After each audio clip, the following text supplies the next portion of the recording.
inviting me here to meet with you and to give you some education and information about what you need to know about special needs planning.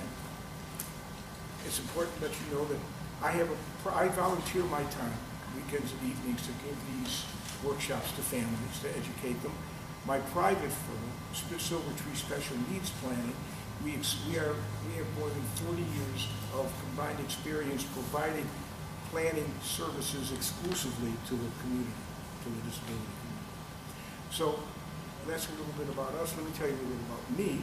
I'm a planner with Silver Tree, and I volunteer my time. And on a very personal note, normally I introduce my associate, my wife, but she's out visiting my granddaughter tonight, so I'm here alone. But you know, we work together in providing these workshops.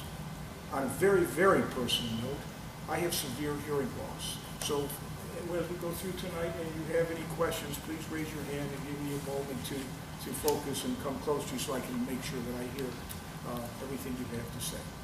Now, let me ask you a few questions. Most of your children are over 18. I see there's a couple that are under 18. Okay. How many of you here have done any planning, will, or a trust?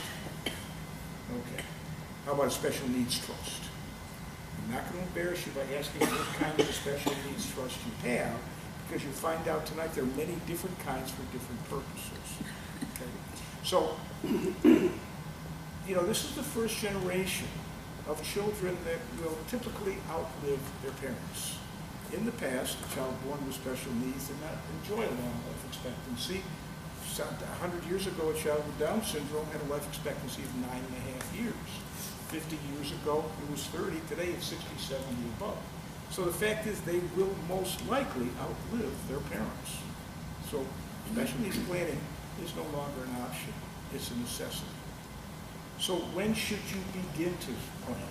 Well, now, regardless of whether your child is 4 or 40.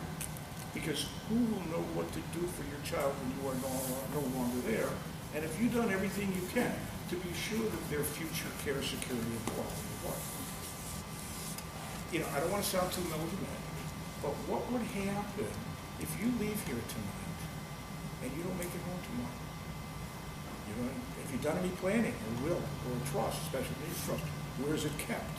Have you created a directive letter of what you want for your child and their lifestyle if you're no longer there?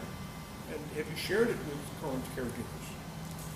Are you aware of all the government benefits to which you are now or will be entitled to in the future?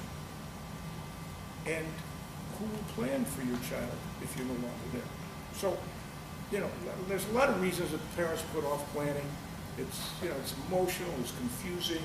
They think their child will be cured. They don't know where to find a qualified advisor who only works with the special needs community. They don't have the time to do the research. They're afraid of the costs. This and many more reasons why people don't have a plan.